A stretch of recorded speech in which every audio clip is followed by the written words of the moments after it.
സുഗമോദേവി സീരിയലിന്റെ ഇന്നത്തെ എപ്പിസോഡ് റിവ്യൂയിലേക്ക് എല്ലാവർക്കും സ്വാഗതം. അങ്ങനെ പ്രഭയാണെങ്കിൽ തിരികെ എത്തിയിരിക്കുക.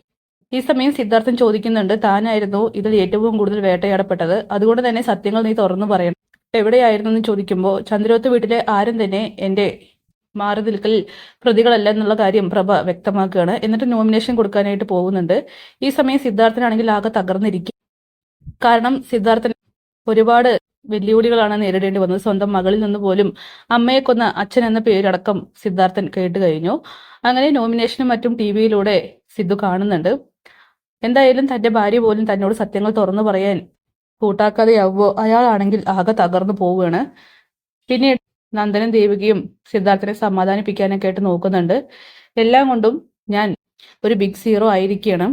എന്തായാലും എനിക്കിനി കേൾക്കാൻ ബാക്കിയായിട്ട് ഒന്നുമില്ലെന്നൊക്കെ സിദ്ധാർത്ഥൻ പറയുന്നുണ്ട്. എന്നിട്ട് അയാൾ തനിയെ ഇരുന്ന് കരയുന്നു. പിന്നീട് പ്രഭയും നേതാക്കളും തമ്മിൽ ചർച്ച ചെയ്യുകയാണ്. അതായത് ദേവികയുടെ പ്രചരണം അതൊന്ന് തടുപ്പിക്കണം. നിങ്ങളെ കാണാതായതിന് പിന്നിൽ ആ പാർട്ടിയാണെന്ന് വരുത്തി തീർക്കണം. എങ്കിൽ മാത്രമേ നമുക്ക് ജയമുള്ളൂ. നിങ്ങൾ എന്തായാലും ജയിക്കണമെന്നൊക്കെ പാർട്ടിയിലെ നേതാവ് പ്രഭയോട് പറയുമ്പോൾ അത് ഉറപ്പായിട്ടും അങ്ങനെ തന്നെയായിരിക്കും. ചന്ദ്രോത്തിരുന്ന് തന്നെ ഞാൻ എൻ്റെ വിജയം ആഘോഷിക്കും. അങ്ങനെ ഗിരീഷ് പറയുന്നുണ്ട്, വളഞ്ഞ വഴിയിലുള്ള ഒരു വിജയവും വേണ്ട. എന്തായാലും പാർട്ടികൾ തമ്മിൽ മത്സരമാവാം, പക്ഷേ അത് നേരായ രീതിയിൽ മാത്രം. പിന്നീട് പ്രഭയാണെങ്കിൽ മറന്നുപോയ മറ്റൊരു കാര്യമുണ്ട്. അതായത് ഋഷിയുടെ ആ ഞെട്ടിക്കുന്ന ഭീഷണി.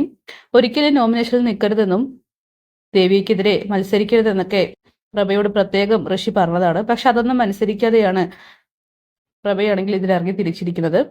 എന്തായാലും അതിന്റെ ഒരു പേടി പ്രഭയുടെ മനസ്സിലുണ്ട്. പക്ഷെ അത് അവരാരോടും പുറത്ത് പറയുന്നില്ല. ജയിക്കണം എന്നുള്ള തന്റേതായിട്ടുള്ള നിലപാടിൽ തന്നെയാണ് പ്രഭ മുന്നോട്ട് പോയിക്കൊണ്ടിരിക്കുന്നത്.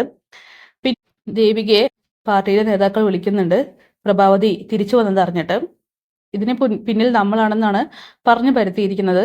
ഇനി നമ്മുടെ ജയത്തിന് ചാൻസ് കുറവായിരിക്കും എന്നൊക്കെ ചോദിക്കുമ്പോൾ ദേവിക തറപ്പിച്ച് പറയുന്നുണ്ട്, സാറ് പേടിക്കാതിരിക്കും, നമ്മൾ എന്തായാലും ജയിച്ചിരിക്കും, നമ്മുടെ പാർട്ടി തന്നെയാണ് ജയിക്കാൻ പോകുന്നതൊക്കെ. ഇതൊക്കെ തന്നെ സിദ്ധാർത്ഥൻ കേൾക്കുന്നുണ്ട്.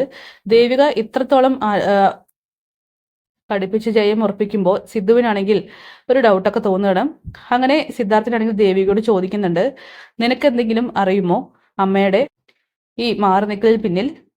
ഇത് കേൾക്കുമ്പോൾ ദേവിക്കാണെങ്കിൽ കള്ളം പറയാനായിട്ട് തോന്നുന്നില്ല. അച്ഛാ, എനിക്കൊരു കാര്യം അറിയാം, എന്താണെന്ന് തുറന്നു പറയണം, എനിക്കാകെ ഭ്രാന്ത് പിടിക്കുന്ന അവസ്ഥയാണെന്നൊക്കെ സിദ്ധു പറയുന്നുണ്ട്. അതായത് അമ്മ മാറി നിന്നതൊന്നല്ല, അമ്മയെ തട്ടിക്കൊണ്ടുപോയതാണ്. എന്ത്? അതെ, അമ്മ ഇടയ്ക്കിടയ്ക്ക് പറയാറുണ്ടല്ലോ നമ്മളുടെ എല്ലാവരുടെയും ശത്രു ആ അരുന്ധതി മേഡമാണെന്ന്, ആ മേഡത്തിന്റെ മകൻ ഋഷി. ഇത് കേട്ട് സിദ്ധാർത്ഥനാണെങ്കിൽ ഷോക്കാവുന്നു. നന്ദനും, എന്തൊക്കെ നീ പറയുന്നത്? അതെ, ഭാർഗവി ആന്റി പറഞ്ഞ് ഞാൻ അവിടം വരെ ചെന്നിരുന്നു. അപ്പോഴാണ് ഞാൻ സത്യങ്ങൾ അറിയുന്നത്.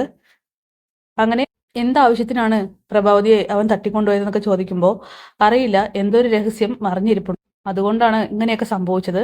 പക്ഷെ ഞാൻ അരുന്ധതി മേഡത്തോട് പറഞ്ഞു, എന്ന് തന്നെയായാലും അമ്മ തിരികെ എത്തിക്കണമെന്ന്. ഋഷി ചോദിച്ചപ്പോൾ പറഞ്ഞത് ഞാൻ ജയിക്കണമെന്നും പ്രഭാവതി എനിക്കെതിരെ നിൽക്കരുതെന്നൊക്കെ പറഞ്ഞ് മാറ്റിയതെന്നാണ്.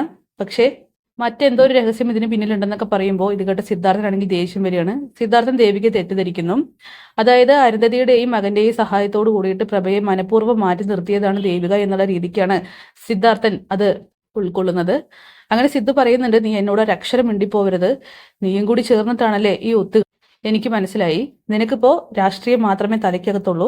അതിനിടയിൽ എന്ത് അമ്മ, എന്ത് ബന്ധങ്ങൾ? എന്തായാലും പ്രഭ പറഞ്ഞപ്പോൾ ഞാൻ വിശ്വസിച്ചില്ല. നീ ഇപ്പൊ ശരിക്കും രാഷ്ട്രീയക്കാരിയായിരിക്കുന്നു.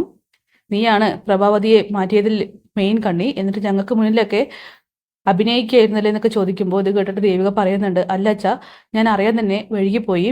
അറിഞ്ഞിട്ട് ഞാൻ അരുന്ധതി മേഡത്തോട് പോയി അപേക്ഷിച്ചിട്ടാണ് അമ്മയെ വെറുതെ വിട്ടെന്നൊക്കെ പറയുമ്പോൾ മിണ്ടി പോകരുത്, നീയാണ് ഇതിനെല്ലാം കാരണക്കാരി എന്നൊക്കെ പറഞ്ഞ് സിദ്ധാർത്ഥനാണെങ്കിൽ പൊട്ടിത്തെറിക്കുന്നു. എന്നിട്ട് അയാൾ ആകെ വിഷമത്തിൽ തകർന്നിരിക്കുകയാണ്. അച്ഛ എന്ന് വിളിച്ചുകൊണ്ട് ദേവികയാണെങ്കിൽ വീണ്ടും പോകുമ്പോൾ മിണ്ടി പോകരുത്, മാറി നിൽക്കടി എന്ന് പറഞ്ഞ് സിദ്ധാർത്ഥനാണെങ്കിൽ അതുവരെ ഇല്ലാത്തൊരു സിദ്ധാർത്ഥനായിട്ട് മാറുകയാണ്. ദേവികയാണെങ്കിൽ ആകെ ഭയന്ന് വിറയ്ക്കുന്നുണ്ട്. എന്തായാലും ഒന്നും അറിയാതെ ദേവിക സ്വയം കുറ്റക്കാരിയായി മാറിയിരിക്കുകയാണ്. അങ്ങനെ സിദ്ധാർത്ഥൻ പറയുന്നുണ്ട്, നീ ഒരു തെരഞ്ഞെടുപ്പിൽ നിൽക്കേണ്ട, നിന്നെ നിർത്തിയത് ഞാനാണ്, നീ ഈ തെരഞ്ഞെടുപ്പിൽ നിന്ന് പിന്മാറണം. അങ്ങനെ പരസ്പരം നീ മത്സരിക്കാൻ നിൽക്കണ്ട, പ്രഭ തന്നെ വിജയിച്ചോട്ടെ എന്നിങ്ങനെ പറയുകയാണ്. ഇത് കേൾക്കുമ്പോൾ ദേവികയും നന്ദനും ആകെ ഷോക്കാവുന്നു. അങ്ങനെ ദേവിക സിദ്ധാർത്ഥനെ പറഞ്ഞ് മനസ്സിലാക്കാനായിട്ട് ശ്രമിക്കുന്നുണ്ടെങ്കിലും അയാൾക്കാണെങ്കിൽ ആകെ ഭ്രാന്ത് പിടിച്ചൊരവസ്ഥയിലാണ്. അപ്പോൾ എന്തായാലും കാത്തിരിക്കുക ലേറ്റസ്റ്റ് എപ്പിസോഡ്സിനായിട്ട്. Bye bye.